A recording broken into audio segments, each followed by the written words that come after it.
Hey guys, let's get more news about Steelers, but first, don't forget to subscribe and leave your like. Steelers March Sadness Tournament, Chipped Hem Bracket, Round 1. It's Round 1, Day 3 of the 2024 Pittsburgh Steelers March Sadness, the NCAA-style tournament of the worst moments in black and gold history. If you haven't voted yet in our earlier brackets, check out Day 1 and Day 2. Let's introduce the next 16 moments.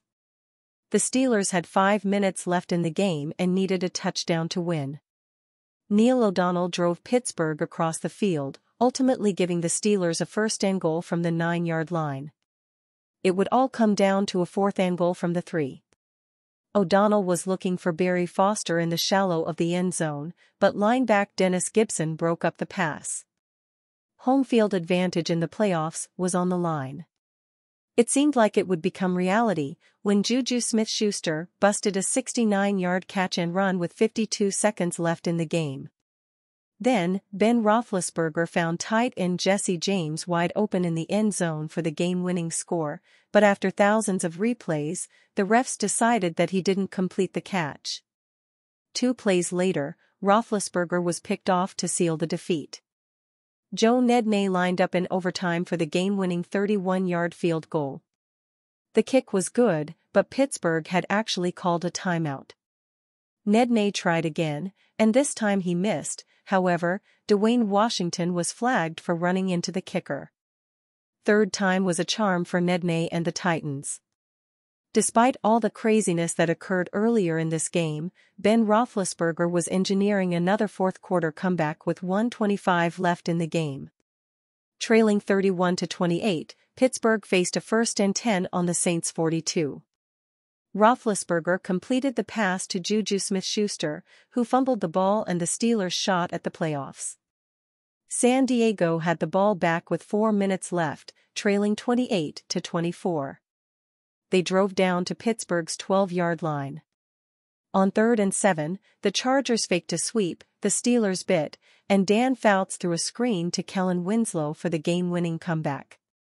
Pittsburgh was trailing 21-7, but the momentum was shifting. Josh Scobee had missed a field goal, and the Steelers had driven to the Jaguars' 21-yard line. On 2nd and 4, Ben Roethlisberger tried dumping it to Kerry Davis, but defensive tackle Derek Landry reached to the heavens and picked it off. Clinging on to a 13-12 lead in the fourth quarter, Ben Roethlisberger began methodically moving the ball down the field, with completions to Jesse James, Marcus Wheaton, and Darius Heyward-Bey. It appeared inevitable that the Steelers would expand on their lead. On 2nd and 4 from Denver's 34, Fitzgerald Toussaint got the ball and was untouched for about 6 or 7 yards. Then, safety Bradley Roby came sprinting in with a hit that caused a fumble and changed the direction of the game. Pittsburgh was trailing 14-0 in the first quarter but had advanced to the Jacksonville 21-yard line. Facing a 4th and 1, the Steelers decided to go for it, giving the ball to Le'Veon Bell, who was tackled by Jalen Ramsey and Malik Jackson behind the line of scrimmage. The Jaguars proceeded to drive 75 yards for a touchdown. Pittsburgh was clinging to a 10-7 lead in the third quarter, and Miami replaced quarterback Earl Morrall for Bob Griese. Jack Ham appeared to make that decision costly for the Dolphins when he made an incredible reaching interception. However, Dwight White had jumped the gun before the snap and couldn't get back onside, so the play was reversed by the refs. That 11-play drive would finish with a 2-yard Jim Click touchdown run that gave Miami a lead that was never relinquished. Steelers can score big from Bills' cap casualties. The Buffalo Bills have gone on a fire sale, cutting players left and right in an effort to get under the salary cap, and as all pros make their way out of Western New York, the Pittsburgh Steelers could be one of the teams to benefit from an AFC rival's difficult decisions. One of the players turned into a cap casualty by the Bills' belt-tightening is safety Jordan Poyer, and as the Steelers work to build a Super Bowl contending roster, he could be part of the solution. Bringing Poyer to Pittsburgh almost makes too much sense. He would be cheap relative to his value, durable in a thinning secondary, and shore up one of the few holes that exists in an otherwise fantastic defense. The Steelers are facing questions at safety that were revealed as the position group suffered a litany of injuries during the 2023 season. Outside of superstar Minkah Fitzpatrick, the ranks are thin. Damontae Kazee is cheap and can be dynamic at times, but likely fits better as a situational reserve. Patrick Peterson is an option, but safety is not his natural position, and a position change would serve only to extend his own career. Keanu Neal and his $2.7 million cap hit could be a cap casualty candidate himself. Miles Killebrew will be a free agent in a week, and there is little to no experience left behind them on the depth chart. The beauty in adding Poyer is not just that he plugs a hole. This would be more than a band-aid for the Steelers, but a multi-year partner with Fitzpatrick. Poyer is an ultra-reliable player. He appeared in at least 15 games in 6 of his 7 total seasons with the Bills, recorded 90 or more tackles in all but 1 year in Buffalo, and 100 tackles or more in 4 of those seasons. He doesn't miss many tackles and has been historically stingy in coverage. His numbers took a step back in 2023, but even as Poyer has aged, he's found ways to make big plays. Last season was the first time since 2016 that Poyer didn't come up with multiple interceptions, and he forced an astonishing 48 fumbles during his time with the Bills. The best part is that he wouldn't even break the bank for the Steelers, who have some other, bigger needs to address with their limited cap space. Poyer is entering a free agency market that has not been kind to safeties recently. There were only 2 free agent safeties to sign contracts with an average annual value north of $10 million.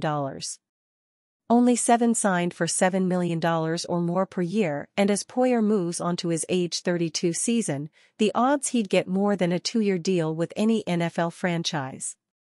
That all combines to create a favorable market for the Steelers, who sit with just about $8 million in cap space but have the ability to get more than $30 million below the salary cap if they cut some of their more expensive contracts. Money is not a concern here. The Steelers need a safety and Poyer needs a home. He's a proven difference maker from a playoff team that can reinforce a defense that's looking for an upgrade. There's no reason why he can't be an option for Omar Khan and the Steelers front office. Late for work, Patrick Queen would be Steelers' ultimate luxury signing.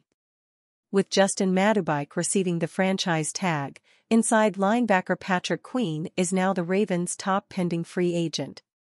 Re-signing Queen is possible but unlikely given the Ravens' salary cap constraints and the team's $100 million investment in inside linebacker Roquan Smith. Spotrac estimates Queen's market value at $18.5 million per season. So, if Queen does indeed leave Baltimore, where could the 2020 first-round pick end up?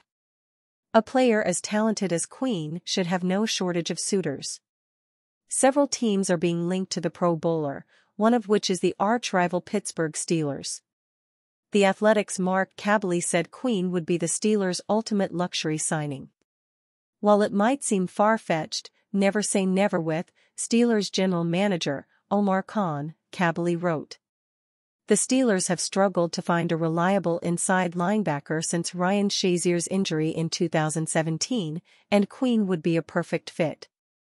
With Cole Holcomb and Quan Alexander coming off serious injuries, Alexander is also a free agent, and Mark Robinson struggling to take the step from special teamer to starter. The need is clear. Queen has never missed a game in his career and has averaged 114 tackles per season. Several pundits have speculated that Queen could end up in Seattle, which is logical since former Ravens defensive coordinator Mike Macdonald is the Seahawks' new head coach. Seahawks off-ball linebackers Bobby Wagner and Jordan Brooks are pending free agents. Brooks was selected 27th overall in 2020, one spot ahead of Queen, but CBS Sports salary cap expert Joel Corey said Queen is a better fit for Seattle under Macdonald. "I'm sending Patrick Queen here," Corey told Seattle Sports. "If you're going to pay a linebacker, pay him. You know what he can do in this system." No offense to Jordan Brooks, And, Queen will probably cost more, but that one makes sense to me, Patrick Queen as a Seahawk. The Houston Texans reportedly also have their sights set on Queen. ESPN's DJ Bienam said there's some interest between the two parties. On a side note, NFL.com's Kevin Patra included Queen on his list of free agents who could be overpriced. Did Queen, who just made his first Pro Bowl, mature into a better player? Or did the scheme, and playing next to Roquan Smith, simply put him in a premium position to break out? Patra asked. That's the issue front offices in the linebacker market must parse out. If Queen joins former Ravens DC Mike McDonald on the LB-needy Seahawks, I'll be more confident in his upward trajectory continuing. Barring that, however, consider me skeptical. Queen can be an athletic playmaker, but I'd rather roll with a cheaper FA option like Drew Tranquill or Azeez Al-Shaair if I'm in the market for an off-ball linebacker. The Ravens are expected to be in the market for a starting caliber running back, and there is a plethora of accomplished veterans set to hit free agency. And you, fan, what do you think of the situation Patrick Queen? Leave your opinion in the comments.